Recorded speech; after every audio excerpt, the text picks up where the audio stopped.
Hello बच्चों, चलिए प्रश्न को पढ़ते हैं। कॉलम ए तथा कॉलम बी के शब्दों के बीच मिलान करें। कॉलम ए में हमें दिए गए लाइसोसोम, क्लोरोप्लास्ट, राइबोसोम, माइटोकॉन्ड्रिया और केंद्रक। और कॉलम बी में भोजन कारखाना, आत्महत्या की थैली, नियंत्रण कक्ष, प्रोटीन कारखाना और शक्ति ग्रह। तो चलिए बच्चों बात करते हैं इस प्रश्न की मुख्य अवधारणा। और इस प्रश्न की मुख्य अवधारणा में हम यहाँ पर कॉलम ए और कॉलम बी का मिलान करना है। तो पहला दिया गया है लाइसोसोम।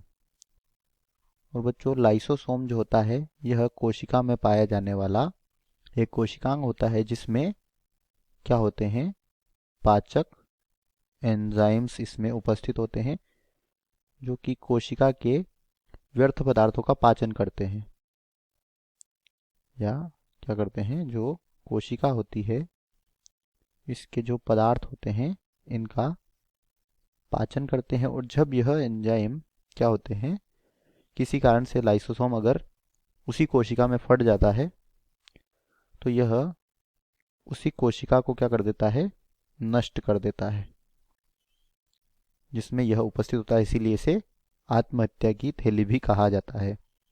तो यहाँ पर ए की यहाँ पर फर्स्ट की मैचिंग किससे हो जाएगी, बी से हो जाएगी। इसके बाद सेकंड यानी कि क्लोरोप्लास्ट, जिसे हरित लवक भी कहते हैं, और इसमें प्रकाश संश्लेषण की क्रिया होती है जिसके द्वारा पौधे अपना क्या करते हैं, भोजन बनाते हैं या पौधों में भोजन बनता है। इसलिए इसे भोजन का कारखाना भी कहा जाता है या रसोई घर भी कहते हैं। तो सेकंड की मैचिंग किससे हो जाएगी, ए से हो जाएगी। अब बात करते हैं थर्ड की, जो कि है राइबोसोम। और राइबोसोम जो होते हैं यह कोशिका की प्रोटीन फैक्ट्री कहलाते हैं।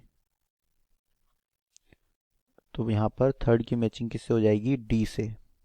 अब हम यहाँ पर बात करते हैं फोर्थ, जो कि है माइटोकॉन्ड्रिया।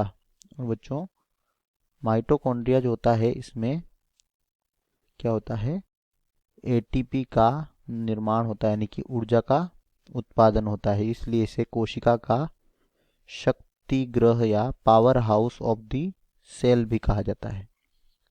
यहाँ पर फोर्थ की मैचिंग किससे हो जाएगी, ये हो जाएगी किससे, ई से।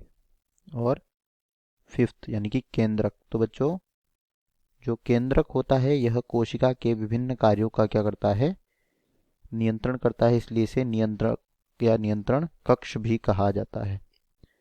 तो यहाँ पर फिफ्थ की मैचिंग किससे हो जाएगी, सी से। तो बच्चों आशा करते हैं यह उत्तर आपको समझ आया होगा। धन्यवाद।